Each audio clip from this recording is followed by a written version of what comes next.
Here is something almost no one talks about in church. One of the greatest prophets in all of Scripture, a man who called down fire from heaven, who stood alone against hundreds of false prophets, and one collapsed under a tree in the wilderness and begged God to let him die, not before his faith. After the greatest moment of his life, his name was Elijah. And what happened to him in 1 Kings 19 might be the most honest passage in the entire Bible about what it feels like to be spiritually empty, not because you stopped believing, but because you gave everything you had and still felt nothing left inside. If you have ever prayed every single day and still felt hollow afterward, this story is for you. Just one chapter earlier, Elijah had pulled off something extraordinary. He challenged 450 prophets of Baal to a public showdown, called down fire from the sky, and proved before an entire nation that God was real. It should have been the highest point of his life. Instead, he ran, hid under a tree, and said, "It is enough, Lord. Take my life." Now here is the question nobody asks. What broke him? He was not doubting God. He had just watched God show up in the most dramatic way imaginable. He was not being lazy. He had poured out every drop of himself for years. He was exhausted, completely, spiritually, emotionally spent. And in that exhaustion, he could not feel God anymore, so he assumed God had abandoned him. And what did God do? He did not send a sermon. He did not correct Elijah's theology. He sent an angel with food and water, and told him to sleep. That is it. Rest first, then talk. And that story reveals something most of us have been getting wrong. The first thing is this. At some point, prayer stopped being a conversation and started being a checklist. Morning prayer, done. Before meals, done. Before bed, done. But when did you last sit in silence long enough to actually listen?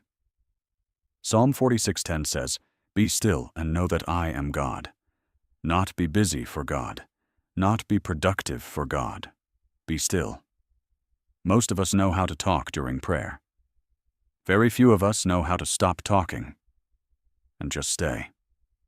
Elijah did not go to God with a polished speech under that tree.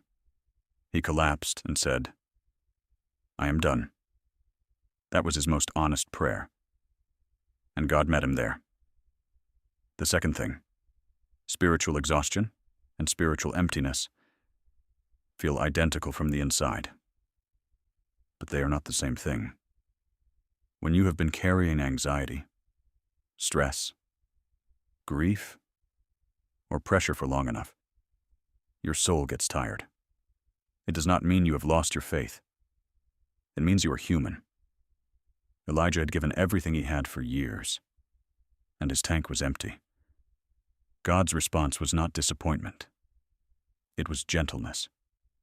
Before God ever spoke to Elijah about his purpose again, he fed him, let him sleep, and then said, "The journey is too great for you."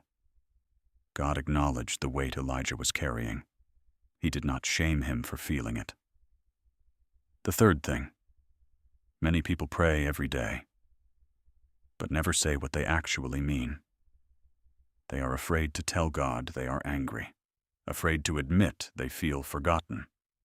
So they pray carefully, saying all the right things, while hiding everything real. Psalm 62:8 says, "Pour out your hearts to him." Not the cleaned-up version, the actual one.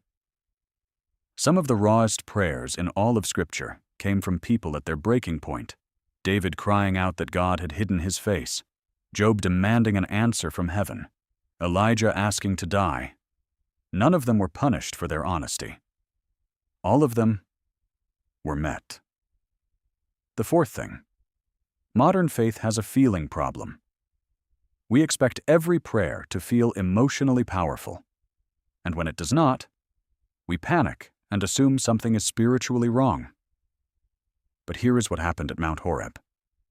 After the wind, the earthquake, and the fire, All those dramatic, overwhelming things. God did not speak through any of them. He spoke in what Scripture calls a still small voice, barely a whisper. God is not always loud. He is not always felt. And David, who loved God more deeply than almost anyone in Scripture, still had to write in Psalm 42, "Why are you downcast, O my soul? Put your hope in God." He was talking himself into trust when he did not feel it. That is not weak faith. That is what real faith actually looks like. And the fifth thing, Jesus said in Matthew 5:6, "Blessed are those who hunger and thirst for righteousness." Hunger means you have made space. But if every empty moment gets immediately filled with scrolling, noise, content, and comparison, there is no space left for anything else to grow. You cannot pour from a full cup, and you cannot hunger when you have been snacking all day on things that leave you hollow. Here is what Elijah's story tells us about the season you might be in right now. God found him hiding in a cave, burnt out, convinced no one cared, and instead of giving up on him, God asked a single question. "What are you doing here, Elijah?" Not an accusation, a conversation. God wanted to hear him say it. All of it. Out loud. That same question is available to you right now. Not because you have failed, but because God meets people exactly where they are. Not where they are pretending to be. Maybe your prayers feel empty because they have become routine instead of real. Maybe your soul is exhausted and needs rest more than it needs more effort. Maybe you have been filtering yourself before the one person who already knows everything you are hiding. None of that means God is far from you. In fact, it might mean you are right at the edge of the kind of honest, uncomfortable, life-changing conversation that changes everything. If this spoke to something you have been carrying quietly, share it with someone who needs to hear it, and leave a comment below. I read every single one.